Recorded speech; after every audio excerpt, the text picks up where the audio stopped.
fight man in boxing, led the Flair Cops. Shout out to Goodfellas Sports TV. Woo! Don't forget to check out our sponsor, The Health Blaze, at thehealthblaze.com. 100% all natural products from lotions, soaps, foot soaks, bath bombs, and much, much more. Use the promo code Goodfella1Boxing. Tell them your boy CJ Goodfella sent you, get 18% off. We out. April 25th is going down on the DAZN, Indigo, California. The main event will be Sullivan Barrera taking on Sergey Kovalev, and we talk about that. The co-feature will be Premier Boxing Champion fighting Brian Carlos Castaño taking on WBO, newly crowned WBO Junior Middleweight Champion Patrick Teixeira. Let's talk a little bit about it. We back. Goodfellas Sports TV. Make sure to hit that subscribe button, bell icon button, share the video. Best way to help the channel is share the video. And yeah, man, I told you guys that Castaño and Teixeira will be fighting a week before Canelo fight May 2nd, which is presumably versus Billy Joe Saunders, supposed to be announced very, very soon. I heard either today or tomorrow. Obviously, today then went and came, so I don't know what exactly the holdup is. But yeah, April 25th is going down. Another good fight for the DAZN.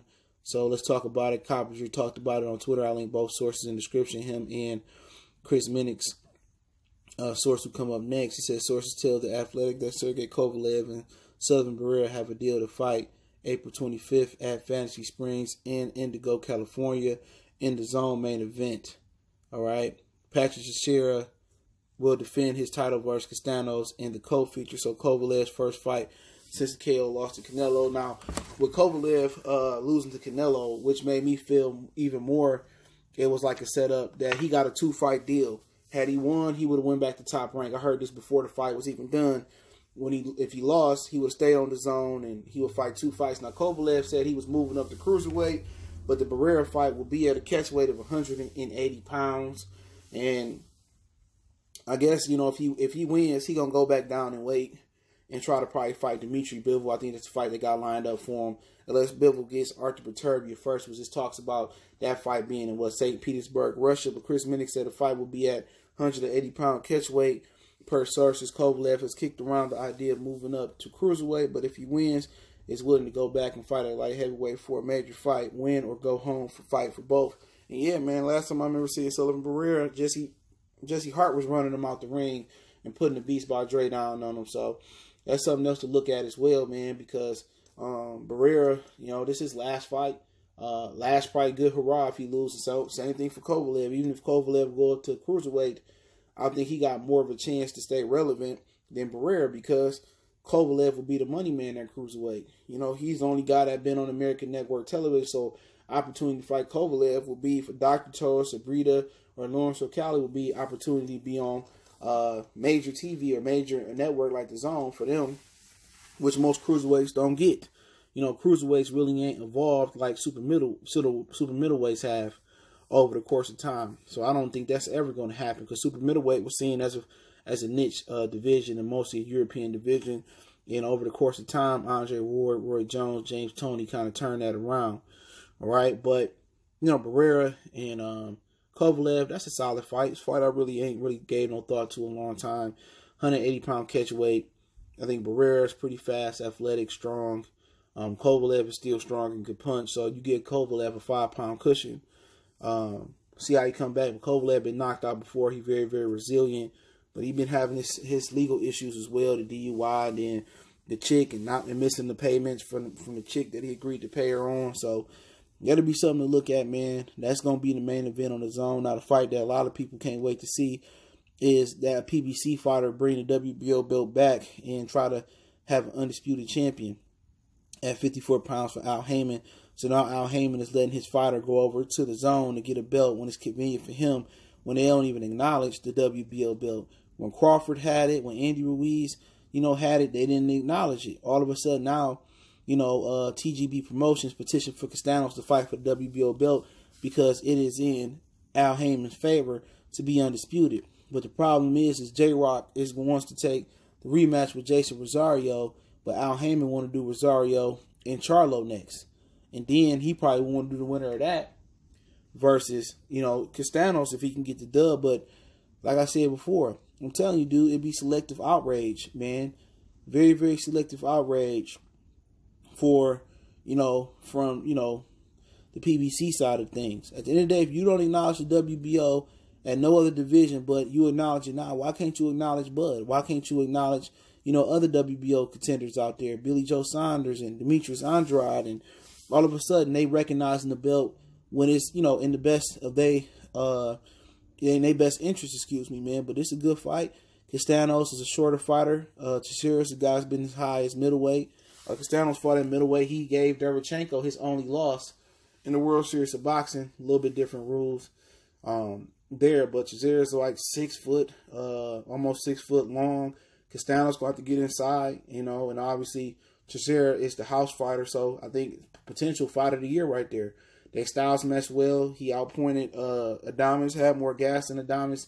The only loss, or the only knockout loss Teixeira got was to Curtis Stevens at middleweight. And Curtis Stevens was a super middleweight coming down as well. I don't think Castaños got that heat in his gloves. But he a pressure fighter. You got a pressure fighter versus an aggressive, tall, long fighter. I think this is probably going to be the best fight out of the two.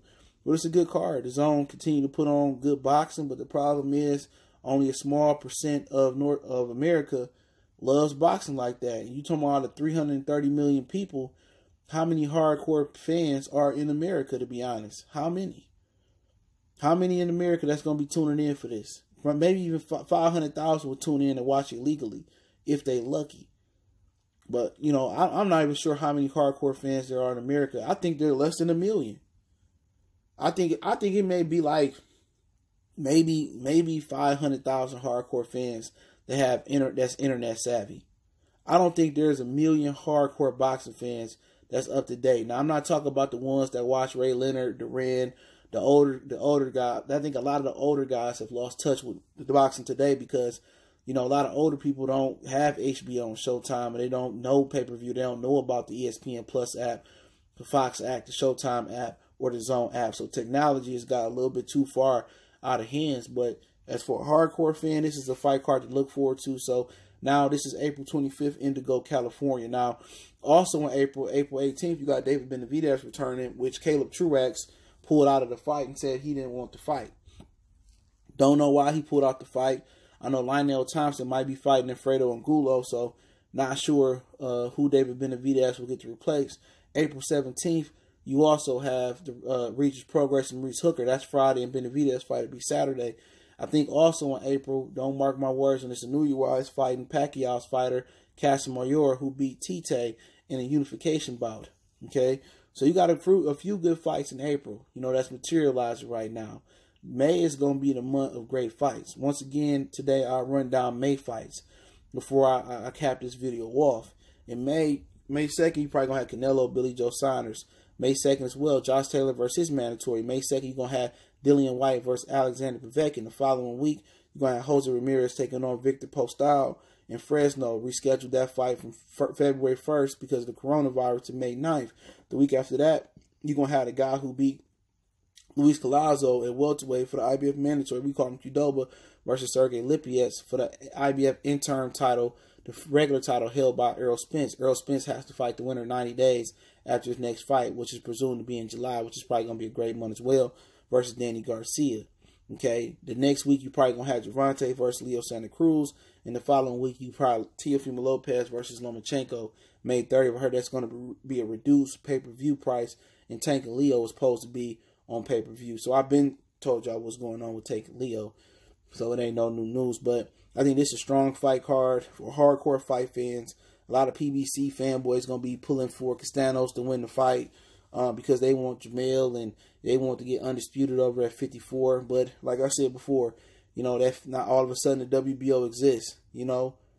Crawford got it didn't exist. With Billy Joe and Demetrius Andrade got it didn't exist.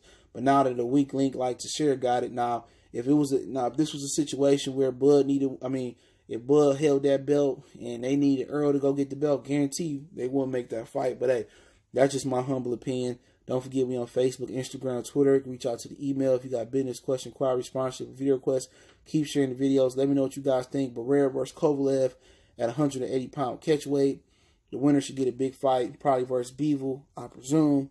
And also Teixeira and Castaños for the WBO belt, the last key to undisputed for that side of the street for PBC. April 25th, Indigo, California. Appreciate the love, support. Want to make a donation? Cash App, PayPal in the description. Best way to donate is share the video.